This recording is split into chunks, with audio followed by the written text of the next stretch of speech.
টাইমেটলৈ স্বাগতম জনাই ষ্টুডিঅ'ত মই সুম বন্যাত্ৰৰ কাষত দিনে নিশাই এতিয়া সাহায্যৰ ঢল বৈছে এতিয়া উজনিলৈ এতিয়া নামনিৰ পৰাই হওক বা মধ্য অসমৰ পৰাই হওক সকলো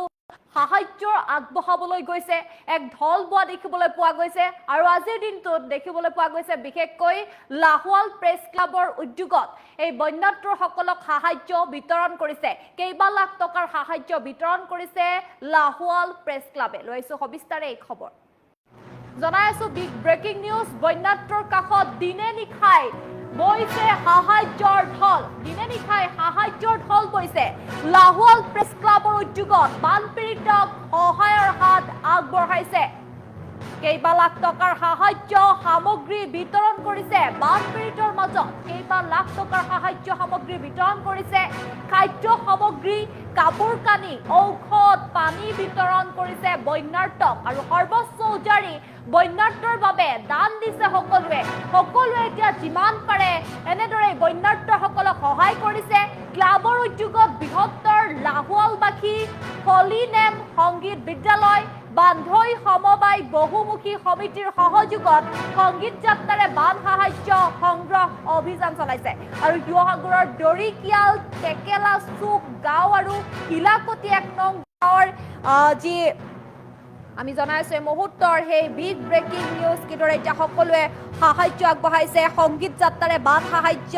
সংগ্ৰহ অভিযান শিৱসাগৰৰ দৰিকিয়াল টেকেলা চুকগাঁও আৰু হিলাকতি 1 নং কোঁৱৰ গাঁৱৰ 250টা বানপীড়িত পৰিয়ালক বিতৰণ কৰিছে বান সাহায্য বন্যাত্ৰৰ কাষত এতিয়া দিনে নিশাই সাহায্যৰ ঢল বৈছে বিশেষকৈ আজিৰ দিনটোত লাহোৱাল প্ৰেছ ক্লাবৰ উদ্যোগত যি বানপীড়িতক সহায়ৰ হাত আগবঢ়াইছে আমি সেয়া দৃশ্যাংশ দেখুৱাইছো কেইবা লাখ টকাৰ সাহায্য সামগ্ৰী বিতৰণ কৰিছে বানপীড়িতৰ মাজত খাদ্য সামগ্ৰী কাপোৰ কানি ঔষধ পানী বিতৰণ কৰিছে বন্যাৰ্তক লগতে সৰ্বোচ্চ উজাৰি বন্যাৰ্তৰ বাবে দান দিছে সকলোৱে ক্লাবৰ উদ্যোগত বৃহত্তৰ লাহোৱালবাসী হলিনেম সংগীত বিদ্যালয় বান্ধৈ সমবায় বহুমুখী সমিতিৰ সহযোগত সংগীত যাত্ৰাৰে বান সাহায্য সংগ্ৰহ অভিযান আৰু শিৱসাগৰৰ দৰিকিয়াল টেকেলা চুক গাঁও আৰু হিলাকতি 1 নং গাঁৱৰ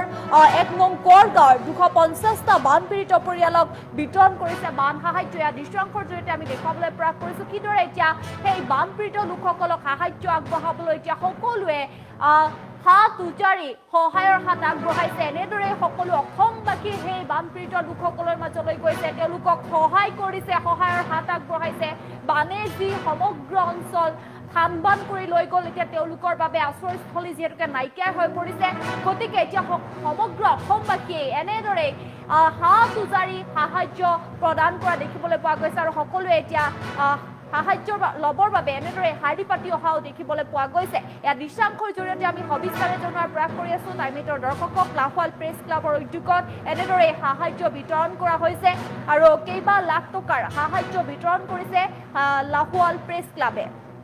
যিহেতুকে খাদ্য সামগ্ৰী কাপোৰ কানি ঔষধ পানী বিতৰণ কৰিছে বন্যাৰ্তক আৰু সৰ্বোচ্চ উজাৰি বন্যাৰ্তৰ বাবে দান দিছে সকলোৱে ক্লাবৰ উদ্যোগত বৃহত্তৰ লাহোৱালবাসী হলিনেম সংগীত বিদ্যালয় বান্ধৈ সমবায় বহুমুখী সমিতিৰ সহযোগত সংগীত যাত্ৰাৰে বান সাহায্য সংগ্ৰহ অভিযান শিৱসাগৰৰ দৰিকিয়াল টেকেলা চুক গাঁও আৰু হিলাকতি 1 নং কোঁৱৰ গাঁৱৰ 250টা বানপীড়িতক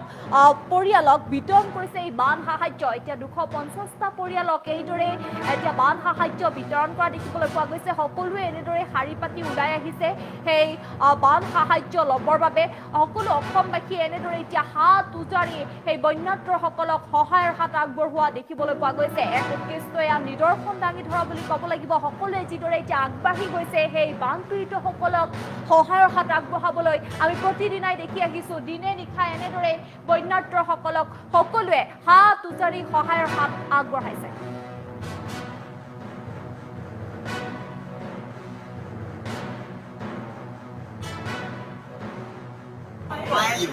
আজি আমি যোৱা 3 দিন হৈছে আচলতে 3 দিনতে আমি লাহোৱাল প্ৰেছ ক্লাবৰ উদ্যোগত আৰু লাহোৱালবাসী ৰাইজৰ সহযোগত আৰু হলিনেম মিউজিক স্কুলৰ আমি সহযোগ আমি সকলোৱে মিলি লাহোৱালতে মানুহৰ বাবে এটি কাৰ্যসূচী এটা কেম্প আমি আয়োজন কৰিছিলোঁ তাতে আমি 3 দিনত প্ৰায় 3 লাখ টকাৰ ওচৰা ওচৰি আমি পইচা কালেকশ্যন কৰিছিলোঁ তাৰ সেই পইচাৰ বিনিময়তে আমি কিছুমান বস্তু আনিলোঁ খানাৰ পোনা এটা টোপোলা যোনটো টোপোলা থাকিব আপোনাৰ দাইল আলু পিঁয়াজ, আপোনাৰ মিঠাতেলৰ পৰা আদি কৰি নিমখ, ব্ৰেড, যিখিনি অত্যাৱশ্যকীয় সামগ্ৰী যিখিনি লাগে আমি এইখিনি আনি ইয়াত জমা কৰিলোঁ। আমি আজি ইয়াত 300ৰো অধিক আচলতে আমি 300 ইয়াক আৰু দৰকাৰ হ'ব কৈছে, কিন্তু বৰ্তমান আমাৰ লগত ইমান বস্তু মজুত নাই আচলতে। সেইকাৰণে যিখিনি পাৰিছোঁ আমি সহায় কৰিলোঁ। আমি বৰ্তমান আহি পাইছিলোঁ কোঁৱৰ প্ৰাথমিক বিদ্যালয়, ইয়াতে আমি আজি বিতৰণ কৰিলোঁ। আমি সমূহ লাহোৱালবাসী ৰাইজক এই চেগতে ধন্যবাদ জ্ঞাপন কৰিছোঁ। তেখেতলোকৰ যি কিঞ্চিত সহায় যাতে আচলতে এই যিসকল বানপানীত আচলতে পীড়াত ভুগি আছে, তেখেতলোকে যাতে কিছু হ'লেও প্ৰাণ পাইছে। আমি কিছুমান কাপোৰো তেখেতলোকৰ কাৰণে আনিছিলোঁ, আৰু আমি আশা কৰিছোঁ আৰু বিভিন্ন ধৰণৰ ৰাইজকো আমি অনুৰোধ জনাওঁ যাতে অনাগতে তেখেতলোকৰ আজি বুলি নহয়, তেখেতলোকে আজি কিছুমান বস্তু আমি দিছোঁ, আমিতো সদায় গোটেই বস্তু, আৰু তেখেতলোকৰ আজি ইয়াৰ পৰা ধৰি আৰু এমাহ যোৰা আপোনালোকৰ তেওঁলোকৰ বস্তু দৰকাৰ হ'ব। আমি আশা কৰিছোঁ আৰু বিভিন্ন ধৰণৰ ৰাইজক অনুৰোধ জনাইছোঁ তেখেতলোকে আহি ইয়াত কিঞ্চিত হ'লেও ৰাইজক যেন সহায় কৰে। দুখিত মানে আহি দেখি পিনে আমি, আৰু আচলতে আমি আজি আহিছোঁ ইমানখিনি সহায় কৰিব পাৰিছোঁ, আমি খুবেই নিজকে প্ৰাউড কৰিছোঁ। আৰু আমাৰ যেনেকৈ আপোনালোকৰ আমাৰ press club, Lahowal press club আৰু লাহোৱালবাসী ৰাইজে যিমানখিনি আমাক সহায় কৰিলে, আচলতে সকলো আহিব নোৱাৰিলে, কিন্তু আজি সকলোৱে যেতিয়া নিজে আহি চকুৱে নিজে দেখিব, তেতিয়া আচলতে গম পালে যে আজি কিমান দুখত আছে। আৰু বস্তুবোৰ আমি যেনেকৈ দিছোঁ, মানে কোনো তেনেকৈ আমি মানে বস্তু দেখি এনেকুৱা লাগিছে যেন তেখেতসকলে একোৱে পোৱা নাই বা একো সহায় পোৱা নাই যেন লাগিছে। কিন্তু এইখন গাঁৱত আমি এনেকুৱা গাঁওখনত আজি সোমালোহি, আহি এইখন গাঁৱত কালিৰ পৰা আহি মানুহে দিছেহে কিবা কিবি। আজি আমি ছেকেণ্ড টাইম আহিছোঁ। ত' আমি দেখি আচলতে খুবেই দুখ অনুভৱ কৰিছোঁ। এই মুহূৰ্তত যিসমূহ ৰাইজে যথেষ্ট কষ্টৰ মাজত জীৱন অতিবাহিত কৰিছে, আৰু এই অঞ্চলত আটাইতকৈ দুখ লগা বিষয় যে বিভিন্ন ধৰণৰ চৰকাৰে সাহায্য আগবঢ়াইছে বুলি, বিভিন্ন অনুষ্ঠান কৰিছে, দৰ্শকত হ'লে তেওঁলোকে সাহায্য আগবঢ়াইছে বুলি কৈছে, কিন্তু এই অঞ্চলত আমি আহি অনুভৱ কৰিছোঁ যে তেওঁলোকে একোৱে লাভ কৰা নাই। এতিয়াও তেওঁলোকৰ ঘৰৰ মুৰজ পৰ্যন্ত পানী আছে, এতিয়াও শুকোৱা নাই। বয় বস্তু কিবাকে ধ্বংসপ্ৰাপ্ত আছে। ইয়াৰ মাজতে আমি লাহোৱাল প্ৰেছ ক্লাব, হৰিণামী মিউজিক স্কুলৰ লাহোৱালবাসী ৰাইজৰ সহযোগত যি বান সাহায্য অভিযান আৰম্ভ কৰিছিলোঁ, আৰু আজি আমি প্ৰায় এই অঞ্চললৈ আহি